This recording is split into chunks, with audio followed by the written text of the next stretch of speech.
sikap Jawa Timur? Haruskah seperti yang diserahkan seperti kota-kota yang harus menyerah kepada sekutu? Kata Bung Karno, untuk Jawa Timur kami serahkan sikap sendiri untuk Jawa Timur. Namun sebelum mengadakan sikap, permusyawarahkan, minta pendapat dari seorang ulama besar, ulama yang namanya harum di seluruh penjuru negeri, yaitu Hadratus Syekh Hasyim Asy'ari. Maka kemudian Gubernur Suryo mengutus Bung Tomo untuk sowan kepada Hadratus Syekh. Sikap apa yang harus diambil untuk mempertahankan negeri ini? Apakah harus menyerah seperti kota yang lain? Maka seperti yang dibacakan dalam resolusi jihad tadi, tanggal 21 dan 22, ulama-ulama Jawa Madura berkumpul, kemudian mengambil sebuah keputusan yang kemudian disebut dengan resolusi jihad. Di antara syarah dari resolusi jihad adalah kaum laki-laki yang berdomisili, yang bertempat tinggal 94 dari kota Surabaya ke arah barat, Mojokerto, Tulungagung, Trenggalek, Nganjuk, Jombang dan sekitarnya, ke arah selatan, ke arah timur dan lain sebagainya, perjalanan yang memperbolehkan sholat qashar. Resolusi kemudian menyatakan wajib untuk jihad, wajib untuk mempertahankan negara, wajib untuk berperang. Maka setelah dikeluarkannya resolusi jihad, santri-santri darahnya mendidih, santri-santri semangat jihadnya berkobar.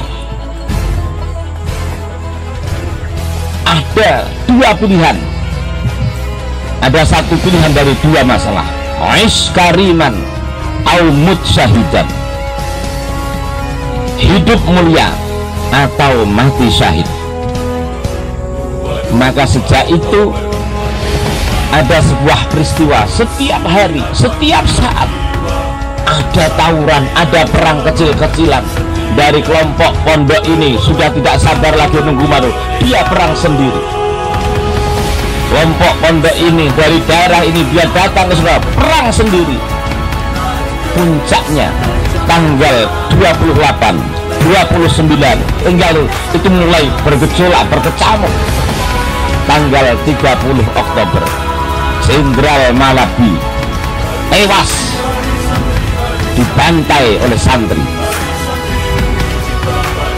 Apa reaksi Inggris ketika itu? Marah besar. Sebuah negara besar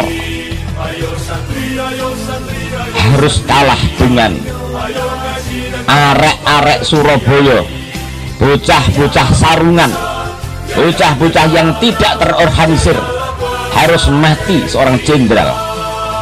Betapa malunya sebuah negara yang besar, pasukan multinasional harus dipecundangi oleh santri-santri kala itu.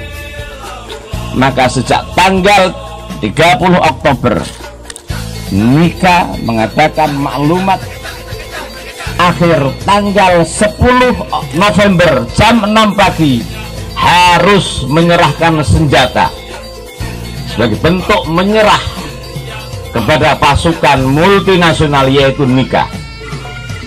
Apakah kala itu santri kemudian menyerah begitu saja? Ternyata tidak.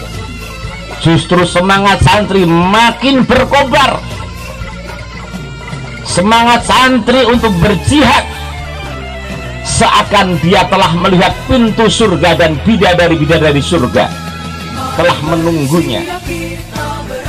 Maka satu pilihan, Aish kariman au mut syahidan, hidup mulia atau mati syahid.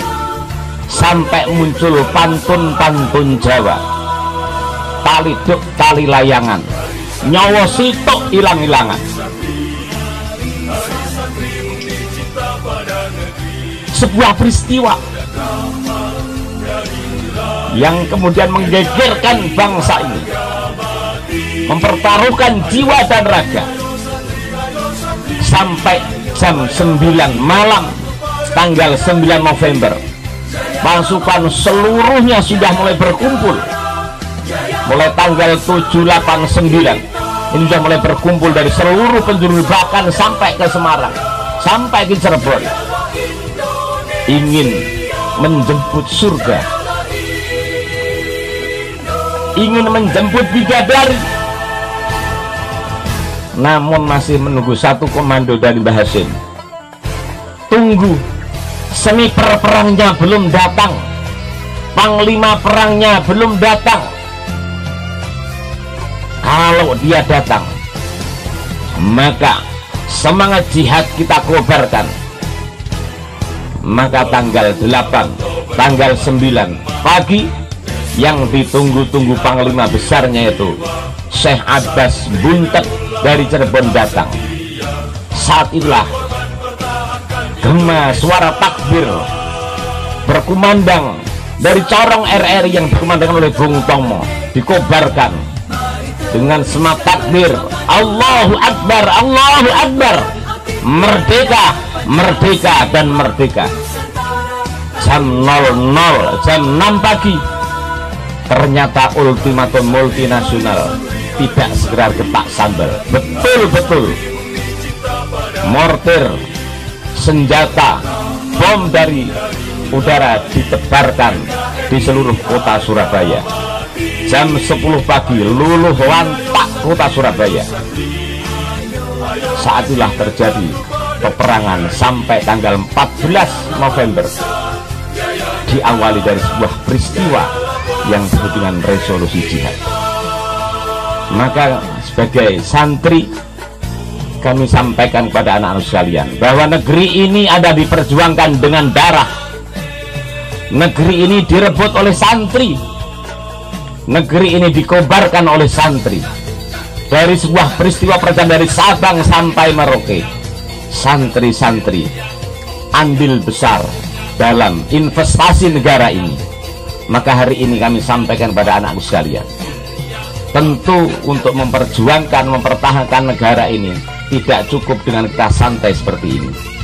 Kita dalam memperjuangkan bangsa tidak seperti orang dulu dengan angkat senjata. Hari ini dengan semangat belajarmu, hari ini dengan penamu, hari ini dengan akalmu. Maka belajarlah yang sungguh-sungguh, belajarlah yang tekun. Jangan kecewakan orang tuamu, jangan pula menyesalkan orang tuamu. Orang tua kita hari ini jerih payah mereka mencari nafkah untuk kalian. Suatu saat dalam perjalanan malam Bapak menemukan seorang ibu-ibu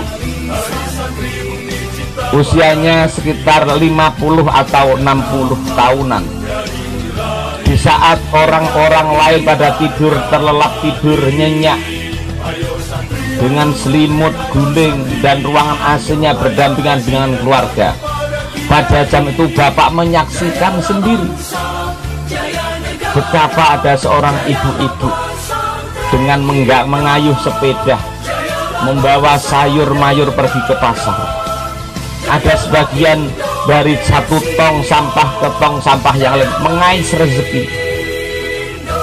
Kami tanya, berapa anak ibu? Anak kami 5, Pak. Belajar di mana? Ada yang belajar di SMA, ada yang SD dan sebagainya.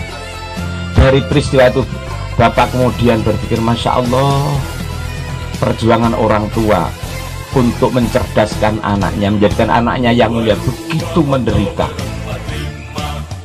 Hujan dia jalan, panas dia terima demi anak-anaknya. Maka sekali lagi kami sampaikan pada anak-anak sekalian, belajar yang sungguh-sungguh, belajar dengan tekun, jangan banyak bermain. Tunjukkan akhlakmu, tunjukkan perilakumu. Maka dengan begitu insya Allah anak-anakku sekarang akan menjadi generasi seperti yang diukirkan dalam Al-Quran, walaqad katabna fi zaburi min ba'di dzikri annal arda ibadiyas sholihun, bahwa negeri ini akan diwariskan kepada hamba-hamba yang soleh. siapa hamba yang soleh? Mungkin di antara putra-putra terbaik bangsa adalah muncul dan tumbuh dari pondok-pondok pesantren. Di antaranya adalah Riyadhus Shalihin. Maka jangan pernah kecil hati, belajarlah. Kita ingat ketika Gus Yusuf menyampaikan sebuah hadis, man aslaha akhiratahu fa aslahallahu dunyahu. Barang siapa memperbaiki akhiratnya, ibadahmu kau perbaiki, tirakatmu kau tingkatkan, akhlakmu kau perbaiki, insya Allah duniamu nanti, masa depanmu, ekonomimu akan ditata sendiri oleh Allah Subhanahu wa ta'ala. Hasbunallah wa ni'mal wakil, ni'mal maula wa ni'man nasir. Demikian, wallahul muwaffiq ila aqwamit thoriq. Assalamualaikum warahmatullahi wabarakatuh.